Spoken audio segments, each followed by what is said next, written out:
Welcome to business मॉकर। मेरा नाम अभिषेक है और आज की सबसे पहली बिजनेस न्यूज है आयोनेक्स विंड की। आयोनेक्स विंड को आदित्य बिरला रिन्यूएबल्स ने कर्नाटका में 102.3 मेगावाट विंड टरबाइन का एक बड़ा ऑर्डर दिया है, जो क्लीन एनर्जी की तरफ इंडिया का अगला बड़ा कदम है। और इस डील के बाद आयोनेक्स विंड के शेयर्स में थोड़ा सा हमें जंप देखने को मिला, लेकिन एक महीने में अभी भी ये जो स्टॉक है आयोनेक्स विंड का वो 14% नीचे है। अब आपको ऐसा लग सकता है कि शायद कंपनी में कुछ खराब हो, इसलिए 14% की गिरावट देखने को मिली। बट मैं आपको बता दूं, इस क्वार्टर में जो रिजल्ट्स आए थे वो काफी ज्यादा अच्छे थे। रेवेन्यू की बात करें तो उसमें 50% से ज्यादा की ग्रोथ देखने को मिली थी। और अगर आप नेट प्रॉफिट की भी बात करो तो नेट प्रॉफिट 43% तक बढ़ गया। और जो रेवेन्यू थी वो लगभग 56% के आसपास ग्रोथ थी आयोनेक्स विंड के अंदर। तो शायद ये जो गिरावट है वो हाई वैल्यूएशन की वजह से हुई होगी, या फिर लोगों ने प्रॉफिट बुकिंग किया होगा, या हो सकता है कंपनी में कुछ लीगल प्रॉब्लम्स आई हो। अगर आपको कुछ भी पता है इस चीज के बारे में तो प्लीज कमेंट सेक्शन में भी अपनी नॉलेज हमारे साथ जरूर शेयर करें। अगली बिजनेस न्यूज है रिलायंस की और पेप्सी के साथ साथ कोको कोला। ऐसा लगता है इन दोनों का गेम एंड हो सकता है, क्योंकि रिलायंस काफी एग्रेसिवली आगे बढ़ते जा रहा है। और मुकेश अंबानी का तो आपको पता है, वो जहां जाते हैं पूरी की पूरी मार्केट को नीचे गिरा देते हैं। और अगर आप वरुण बेवरेजेस के शेयर्स को भी देखो तो पिछले 6 महीने से ज्यादा समय में वो लगातार नीचे गिरते जा रहे हैं। इसके पीछे का रीजन है कैंपा कोला, क्योंकि मुकेश अंबानी ने कैंपा कोला लॉन्च किया। यहाँ तक कि जो वरुण बेवरेजेस की एक्वाफीना है उससे कंपटीशन देने के लिए उन्होंने अपनी वाटर बॉटल भी लॉन्च की। स्प्राइट को कंपटीशन देने के लिए उन्होंने कैंपा का स्प्राइट वाला वर्जन भी लॉन्च किया। लेकिन अब गेम और आगे ज्यादा बढ़ रहा है, क्योंकि आपको पता है वरुण बेवरेजेस लेज, कुरकुरे ये सारे ब्रांड्स भी बेचती है और इनका काफी ज्यादा डोमिनेटिंग मार्केट है। और अब उस चीज से कंपटीशन करने के लिए मुकेश अंबानी जी ने एक्विजिशन किया है उद्यम एग्रो फूड्स का।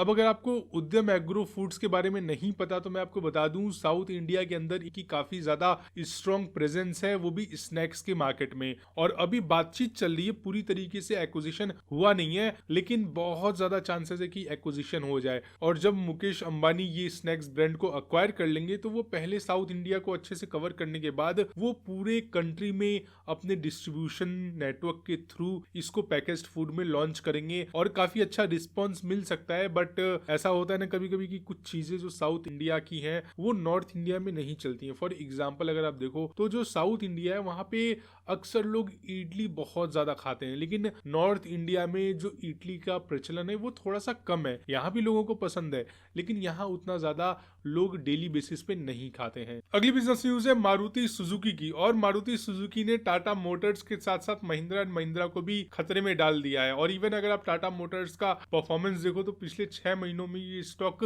40% तक नीचे गिर गया है। तो काफी परफॉर्मेंस अच्छी नहीं चल रही है टाटा मोटर्स की। और ऊपर से महिंद्रा एंड महिंद्रा भी प्रेशर बना रहा है और इधर से मारुति सुजुकी भी प्रेशर बना रहा है, क्योंकि मारुति सुजुकी ने अभी अनाउंसमेंट किया है कि वो इंडिया के अंदर बाकी के जो पार्ट्स हैं वो भी मैन्युफैक्चरिंग करेंगे। जैसे जो ईवी बनाने की चीजें हैं जिसमें बैटरी आता है वो अभी इंपोर्ट होता है बाहर से, लेकिन मारुति सुजुकी का कहना है कि वो आने वाले कुछ सालों में जितने भी कार के ईवी कंपोनेंट्स हैं वो इंडिया में ही मैन्युफैक्चरिंग करेंगे और इसकी शुरुआत होगी बैटरी से। अभी बैटरी आपको मैंने बताया इंपोर्ट हो रहा है, लेकिन उससे भी एक अजीब चीज जो मुझे लग रही है वो ये है कि अभी तक हर कार कंपनी ने अब ईवी लॉन्च कर दी है, लेकिन मारुति सुजुकी का पहला इलेक्ट्रिक कार मॉडल जिसका नाम है ई विटारा वो 2026 में आने वाला है। और कंपनी 2030 तक 5 ईवीज लॉन्च करने का प्लान बना रही है। हालांकि मारुति सुजुकी कस्टमर्स को ईवी इकोसिस्टम पर भरोसा दिलाने पर ज्यादा फोकस कर रही है और इसलिए चार्जिंग नेटवर्क, एश्योर्ड बाईबैक्स और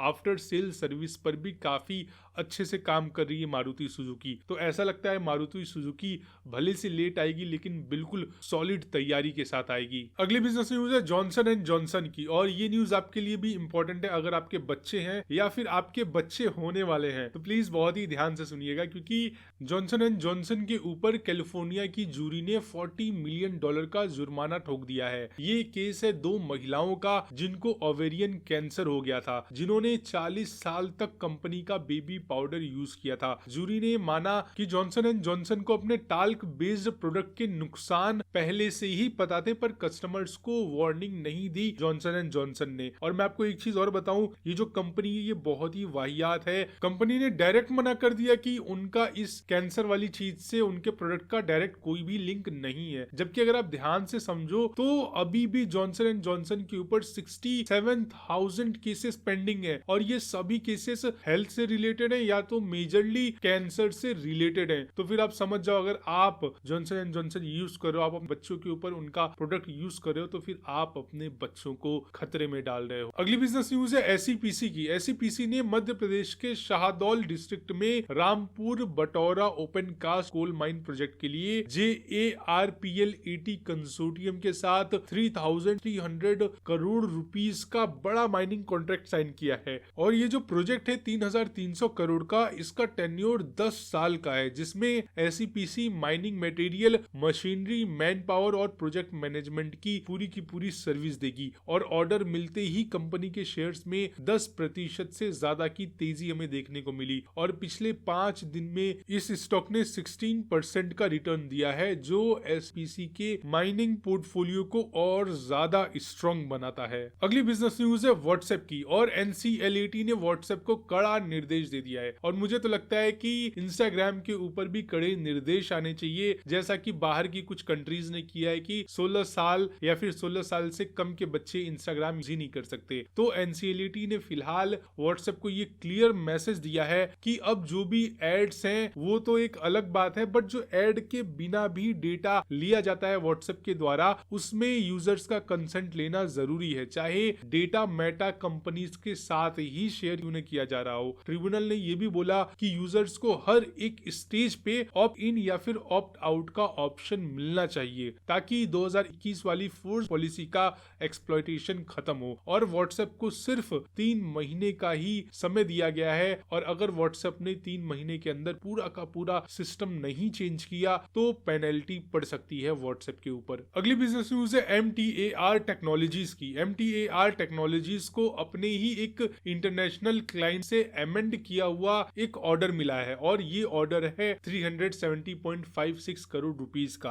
पहले ये जो ऑर्डर था वो सिर्फ 271.75 करोड़ रुपीस का था, और इस चीज पे कंपनी ने ये बताया है कि ऑर्डर सिर्फ वैल्यू में इंक्रीज हुआ है, टर्मिनेशन या कोई भी चेंजेस नहीं हुए हैं। और मैं आपको ये भी बता दूं कि हाल ही में MTAR ने न्यूक्लियर पावर सेक्टर में भी नए ऑर्डरस लिए हैं, और इस न्यूज के बाद इस स्टॉक में 1.58% की रैली भी देखने को मिली। और मैं ये भी बता दूं कि ये स्टॉक काफी ओवर वैल्यूड आप लोगों को लग सकता है, क्योंकि इस कंपनी के शेयर प्राइसेस में पिछले 1 साल के अंदर ही 40% का अपसाइड देखने को मिला है। और इसी के साथ आज की बिजनेस न्यूज यही खत्म होती है। Bye bye, take care, Vande Mataram.